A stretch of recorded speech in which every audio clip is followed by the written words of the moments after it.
On a bitter February morning in 2002, in the small coastal town of Jonesport, Maine, a young woman named Amy Pierre left her modest apartment to run errands. She was 25 years old, a part-time waitress at the local diner, a devoted mother to her 3-year-old daughter Emma. The sky hung low and gray that day, pregnant with snow that hadn't yet begun to fall. Amy wore her navy blue parka, the one with the torn pocket she kept meaning to repair. She kissed Emma goodbye, told her babysitter she'd be back in an hour, and walked out into the cold. She carried $43 in her wallet. She drove a 1994 Honda Civic with a dented rear fender and a baby on board sticker fatting in the back window. By nightfall, when the snow finally began to fall in thick, silent curtains, Amy Pierre had vanished. Her car was found 3 days later, abandoned in a gravel lot behind an old fish processing plant, keys still in the ignition, driver's seat pushed back farther than Amy's 5'2" frame would require. Inside the car, investigators found her purse, her wallet with the $43 still inside, and a single drop of blood on the passenger side door handle. But what happened to Amy Pierre in those missing hours? And why would it take 20 years and a deathbed confession to finally learn the truth? Part 1. The Vanishing.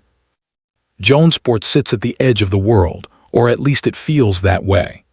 The town clings to the rocky Maine coastline like a barnacle, population hovering around 1,300 souls, most of them connected by blood or marriage or decades of shared history.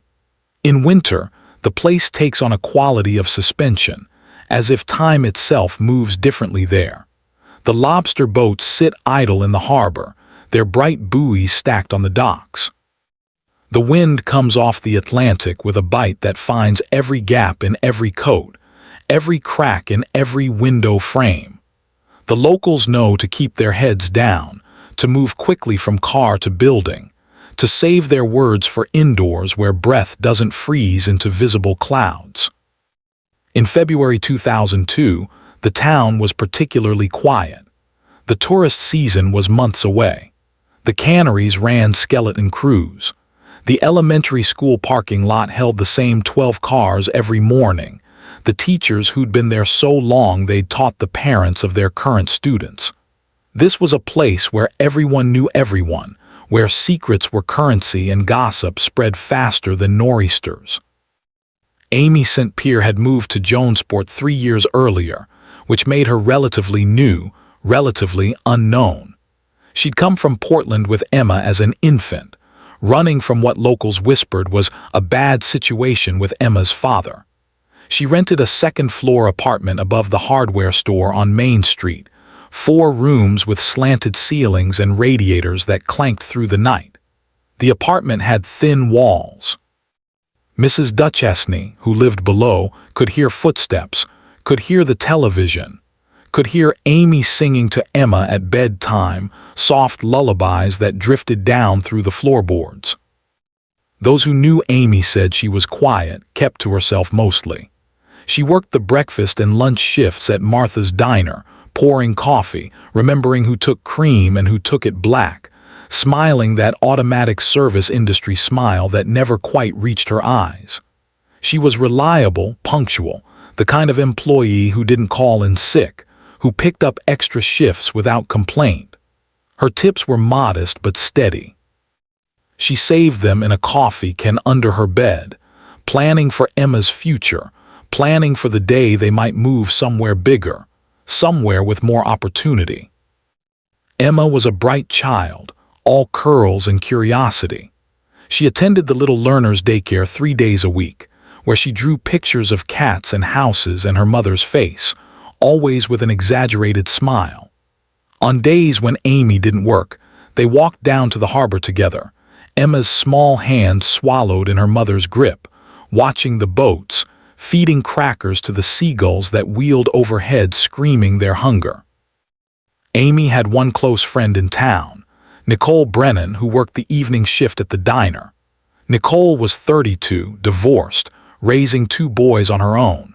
She understood struggle. She understood loneliness. The two women had coffee together on Sunday mornings when the diner was closed, sitting in Amy's kitchen, speaking in low voices while Emma colored at the table. Nicole would later tell investigators that Amy had seemed distracted recently, worried about something she wouldn't quite name. She kept checking her phone, Nicole said in her statement, like she was expecting a call or dreading one. On the morning of February 12, 2002, Amy woke at 7. Mrs. Duchesne heard the footsteps overhead, the usual pattern. Bedroom to bathroom, bathroom to kitchen, the sound of the coffee maker gurgling. The radiator hissed. Outside, the temperature hovered at 23 degrees, no wind yet, the kind of cold that settles into everything and waits. Amy got Emma dressed in her favorite purple overalls, made her scrambled eggs and toast cut into triangles. At 8:15, there was a knock at the door. Mrs. Duchesne, who was watering her plants by her own front window, saw a woman arrive. Sandra Keller, the teenager who babysat Emma occasionally. Sandra was 17, a senior at Jonesport High School, captain of the volleyball team, planning to attend community college in the fall. She climbed the stairs to Amy's apartment, knocked, entered. At 8:40, Amy came down the stairs. Mrs. Duchesne heard the footsteps, heard the door to the street open and close. From her window, she watched Amy walk to her car, parked at the curb.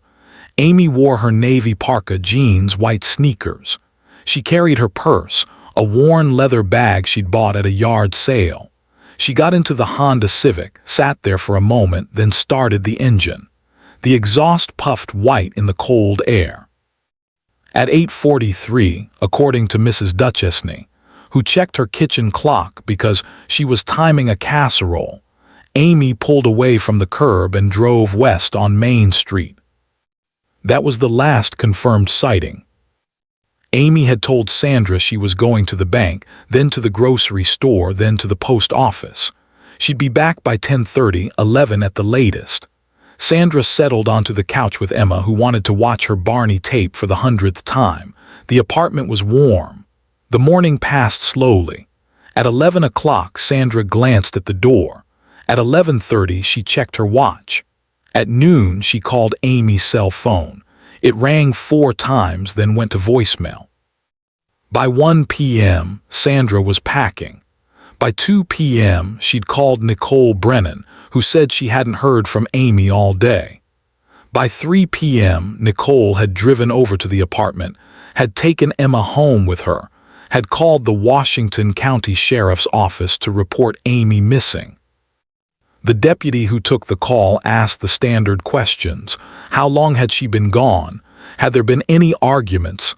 Any signs of depression? Any recent conflicts? Sandra and Nicole said no to everything. Amy was fine. Amy was stable.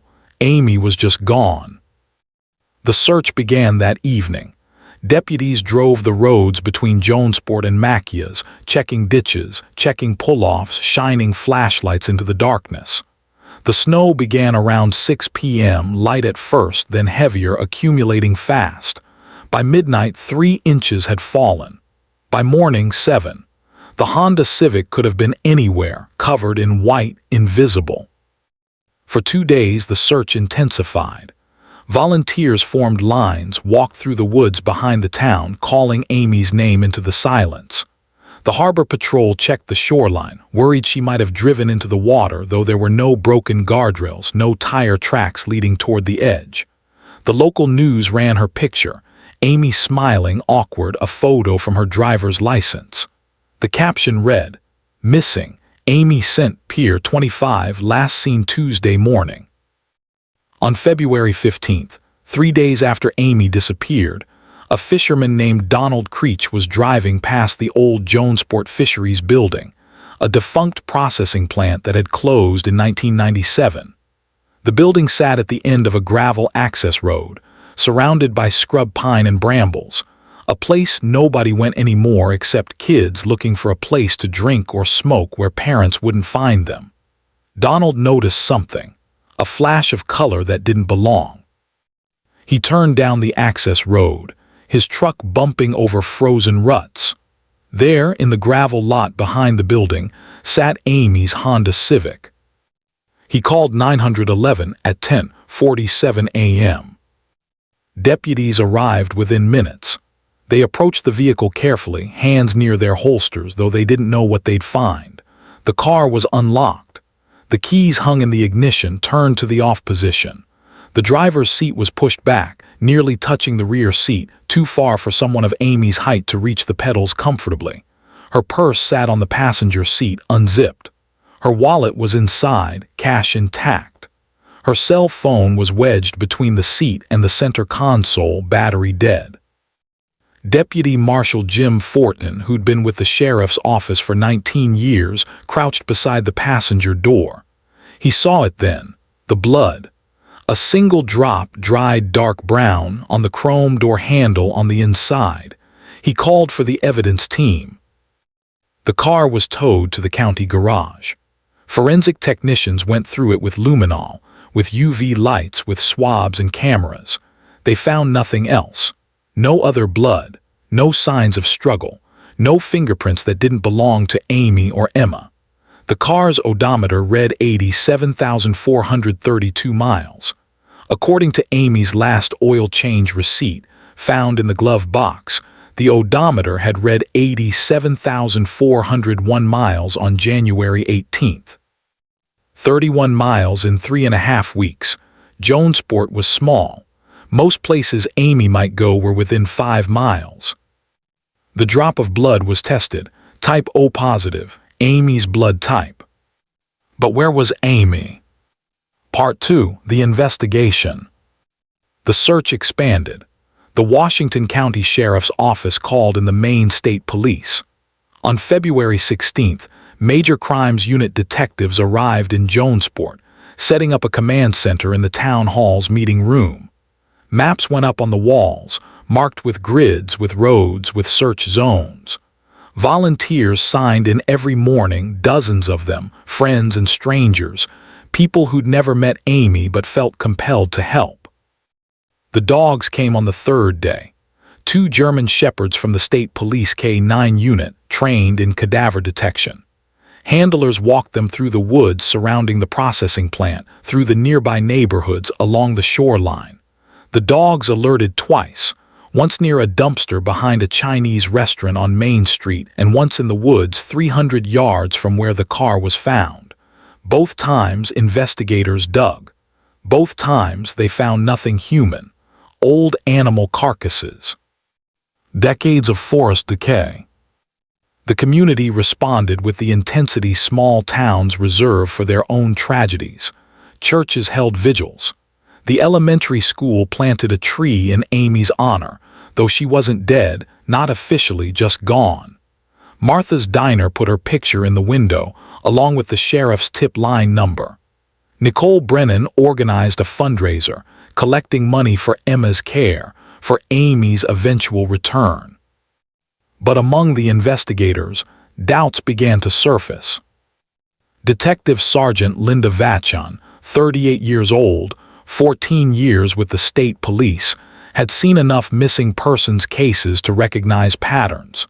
She sat in the command center on the evening of February 19th, reviewing the file, and something bothered her. Clear's throat.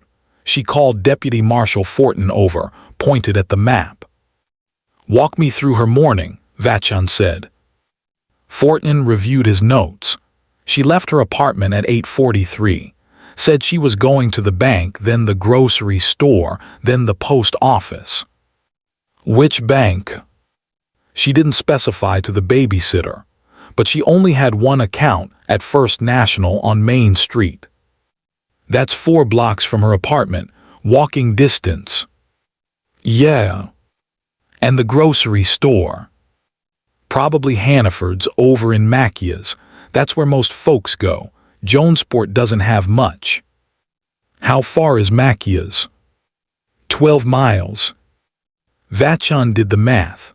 So round trip, that's 24 miles, plus local driving, say another 5 miles. Her car was found with 31 additional miles since her last oil change 3 weeks ago. That's plausible for someone who doesn't drive much. But here's what I don't get. Why drive to the bank? Why not walk? Fortin shrugged. Cold day. Cold day, sure. But then why is her car at a defunct processing plant 3 miles in the opposite direction from Macia's? If she was going to the grocery store, she'd head west. The plant is east. Maybe she made another stop. What stop? There's nothing out there. No businesses, no houses, just that empty building and woods. They sat in silence, staring at the map. Those who knew investigation work understood the importance of geography, of routes, of movements that made sense versus movements that didn't. Amy's car had ended up in a location that served no purpose in her stated itinerary. Pull all the security footage you can find, Vachon said. Bank, grocery stores, gas stations, anything. Let's see if we can track her movements. The footage came back over the next week.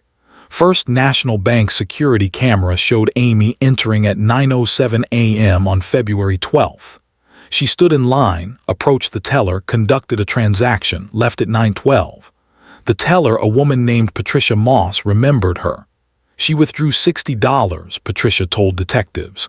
She seemed normal, quiet like always. I asked how Emma was doing and she smiled and said Emma was good. No grocery store footage showed Amy. Not at Hannaford's in Macia's. Not at the smaller market in Millbridge. Not at any gas station along the route. It was as if she'd vanished between the bank and wherever she'd intended to go next. Investigators returned to the babysitter, Sandra Keller. They interviewed her 3 times, each session more detailed than the last. Sandra sat in the conference room at the sheriff's office, hands folded on the table, answering every question with the patience of someone who had nothing to hide. Did Amy seem worried about anything? Detective Vachon asked. Not worried exactly, Sandra said. Maybe distracted. Distracted how? She kept checking her phone that morning, like she was waiting for a message. Did she receive any calls or texts? Not while I was there. Did she mention meeting anyone, running into anyone? No, she just said she had errands. Did she say anything about the fisheries building, about that area of town? No, never. They interviewed Nicole Brennan again. Nicole sat in the same chair, same room, providing the same answers she'd given before. But on the 4th interview, a week into the investigation, she mentioned something she hadn't thought to mention before. Amy had a phone call about 2 weeks ago, Nicole said. We were having coffee at her place. Her phone rang, and when she looked at the screen, her face changed, like she'd seen a ghost. Did she answer it? No, she let it go to voicemail. Then she got up and went into the bedroom. I heard her checking the voicemail, but I couldn't hear what was said. When she came back, she looked pale, shaken. Did she tell you who it was? No, I asked if everything was okay and she said yes, but I knew it wasn't. You know when someone's lying, you can see it in their eyes. Detectives pulled Amy's phone records. In the 2 weeks before her disappearance, she'd received 17 calls from the same number. A cell phone registered to a name that made everyone in that command center go silent. Joseph Harmon, Emma's father. The bad situation Amy had fled 3 years earlier. Part 3. The Silence. Joseph Harmon lived in Portland, 89 miles southwest of Jonesport. He was 31 years old in 2002, a mechanic at a tire shop, unremarkable in every way except for the restraining order Amy had filed against him in 1999, 3 months after Emma was born. The order cited verbal abuse, threats, one incident where Joseph had grabbed Amy by the arm hard enough to leave bruises that lasted a week. The order had expired in 2001. Legally, Joseph could contact Amy again.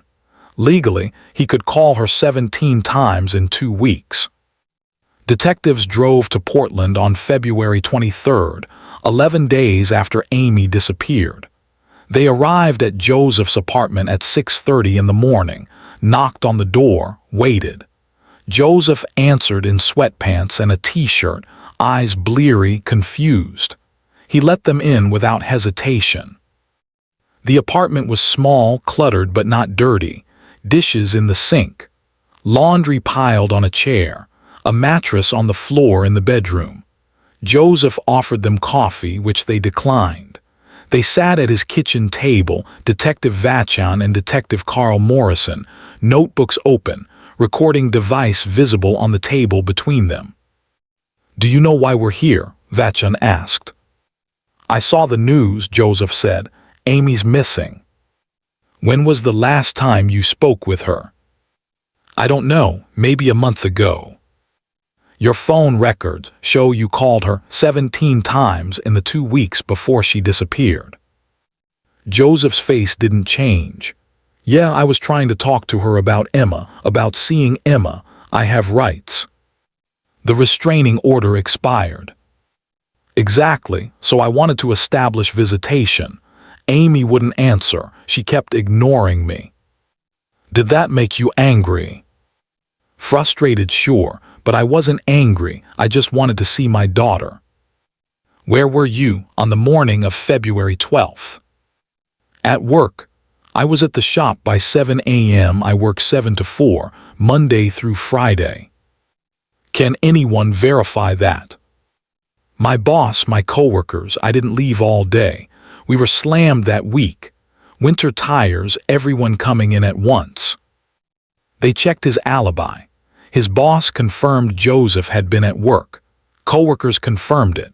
Security footage from the shop's parking lot showed Joseph's truck arriving at 6:54 a.m. on February 12th and not leaving until 4:11 p.m. The drive from Portland to Jonesport took 2 hours minimum. There was no way Joseph could have been in Jonesport that morning. But that didn't mean he wasn't involved. Detectives dug deeper. They examined Joseph's financial records, looking for any payments that might suggest he'd hired someone. They interviewed his friends, his family, looking for connections to Jonesport, to anyone who might have helped him. They found nothing. No payments. No connections. No evidence linking Joseph to Amy's disappearance beyond the phone calls, and phone calls weren't a crime. "He's clean," Morrison said, frustrated, sitting in the command center. "Or he's very, very careful." The case began to slow. By March, the volunteers dwindled. By April, the command center was dismantled. The maps came down. The files were boxed and stored. Amy sent Pierre remained missing, presumed dead, though no body had been found. Emma remained with Nicole Brennan, who'd filed for temporary guardianship. Nicole hired a lawyer, began the process of adoption. Emma called her Mama Nicole within 6 months. For those who have ever watched a case go cold, there's a particular kind of helplessness that settles in. The detectives don't stop caring. They don't stop thinking about it. Detective Vachon kept the file on her desk, returned to it during slow weeks, rereading witness statements, looking for something she'd missed. But the years passed. 2003, 2004, 2005. Amy St. Pierre's case became one of Maine's unsolved missing persons. A photo on a wall in the state police headquarters alongside dozens of others. Faces frozen in time, waiting for answers that might never come. Emma grew. She attended elementary school, then middle school. Nicole raised her with love, with stability, with the kind of fierce protection mothers reserve for children who have already been wounded by the world. Emma didn't remember her birth mother well. Memories faded, became dreamlike, unreliable. She remembered a woman with soft hands. She remembered singing. She remembered the smell of coffee and the sound of a radiator's clank, but details dissolved like snow in spring. In 2018, when Emma was 19 years old and attending the University of Maine, Nicole sat her down and gave her something, a a box of Amy's belongings, photos, letters, a journal Amy had kept sporadically. Emma spent a week reading through it, crying in her dorm room, grieving a mother she'd barely known. The journal was mundane mostly, records of Emma's milestones, observations about the weather, complaints about difficult customers at the diner. But on one page, dated January 28, 2002, Amy had written something that made Emma's hands shake. "He won't stop calling. I don't know what to do. I'm scared he'll find us. I'm scared of what he'll do if he does. I need to be careful. I need to protect Emma, but I'm so tired of being afraid." Emma called Nicole, read her the entry. Nicole listened, silent, then said, "We gave all of this to the police years ago. They know." But knowing and proving were different things. The case remained cold. Then in October 2021, 19 years after Amy disappeared, something broke.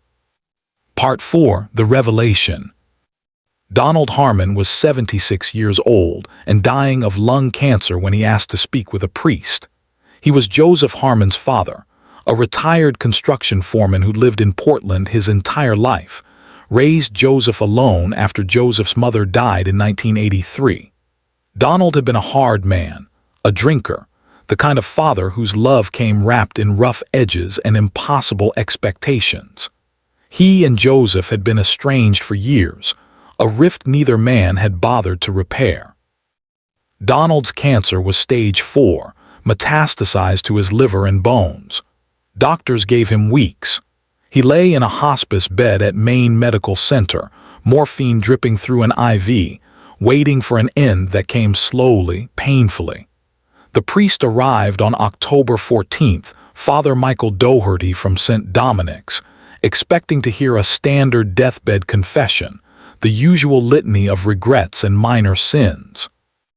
What he heard instead made him leave the room and call the police. Father Doherty stood in the hospital corridor, phone pressed to his ear, speaking in a low, urgent voice. "I can't tell you what he said, not specifically. Confession is sacred, but I can tell you that you need to send detectives here immediately. This concerns a missing person case. Amy St. Pierre." Detective Sergeant Linda Vachon, now a lieutenant, 57 years old but no less sharp, arrived within the hour. She brought Detective Morrison, now a sergeant himself, and 2 other detectives from the Major Crimes Unit. They stood outside Donald Harmon's room, discussing strategy, discussing what little Father Doherty could tell them without violating his vows. "He wants to tell you something," Father Doherty said. "He's dying and he wants to confess. Not to me, to you. He says he can't die without making it right." They entered the room. Donald lay propped on pillows, oxygen tubes in his nose, skin the color of old newspaper. His breathing was labored, rattling. When he spoke, his voice came out as a whisper, and the detectives had to lean close to hear. "I need to tell you about my son," Donald said. "About Joseph, about what he did." Vachon turned on her recorder. "Go ahead." Donald closed his eyes, gathered breath. "Joseph came to me in February 2002, February 12th. I remember because it was my birthday. He showed up at my house around 2 in the afternoon, frantic, scared. He told me he'd done something terrible. He told me he'd driven up to Jonesport that morning. He'd called in sick to work, left before dawn, got there by 8. He'd been watching Amy's apartment for days, knew her routine. He saw her leave, followed her. She went to the bank, then drove out of town.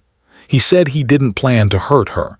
He just wanted to talk, wanted to convince her to let him see Emma. The room was silent except for the beep of monitors, the hiss of oxygen. He said he flagged her down on the road. She pulled over, rolled down her window. They argued. She told him to leave her alone, said she'd call the police. He reached in, grabbed her arm. She tried to pull away. The car was still running. He opened the door, pulled her out. They struggled. He said he didn't mean to hurt her, but he was so angry at her for keeping Emma from him. He pushed her and she fell, hit her head on a rock. Donald coughed, a wet, painful sound. The nurse standing in the corner started forward, but he waved her away. He said she wasn't moving. He panicked. He put her back in the car, drove to the old fisheries building. He knew the area from when he used to fish up there years ago. He carried her into the woods. He buried her. Then he drove her car back to the lot, wiped it down, walked 3 miles to where he'd left his truck hidden on a side road. He drove back to Portland. He called me from the road, told me everything. When he got to my house, he was covered in dirt, shaking, crying. Vachon's hand was steady on her pen, but her jaw was tight. "What did you do?" "I cleaned him up, burned his clothes, told him to go home, to act normal, to never speak of it again. I told him I'd never forgive him, but I'd never turn him in either. He was my son. That's all I could think. He was my son." "Where is she buried?" Donald opened his eyes, looked directly at Vachon. "He told me it was near a big pine tree, split by lightning, about 300 yards into the woods behind the plant. He said he buried her deep, covered her with branches and leaves." "Why are you telling us this now?"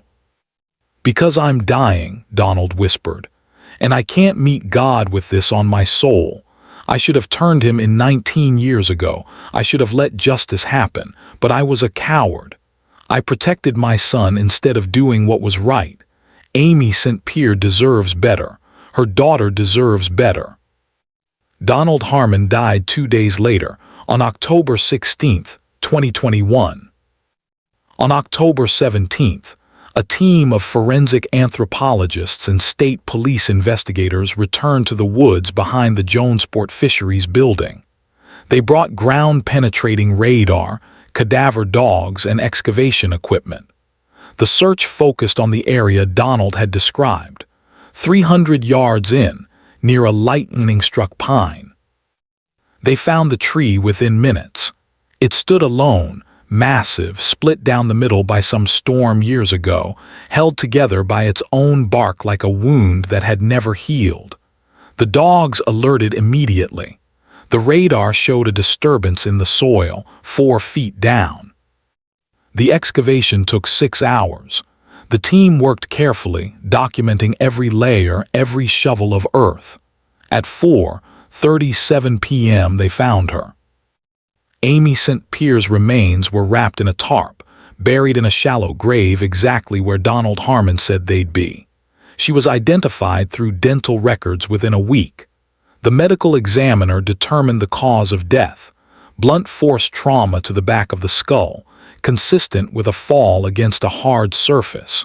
She'd been 25 years old. She'd been dead for 19 years, 500 feet from where her car had been found. Joseph Harmon was arrested on October 25, 2021 at his home in Portland. He was 50 years old, still working as a mechanic, now married with 2 teenage children who'd never heard their father mention Amy St. Pierre or Emma.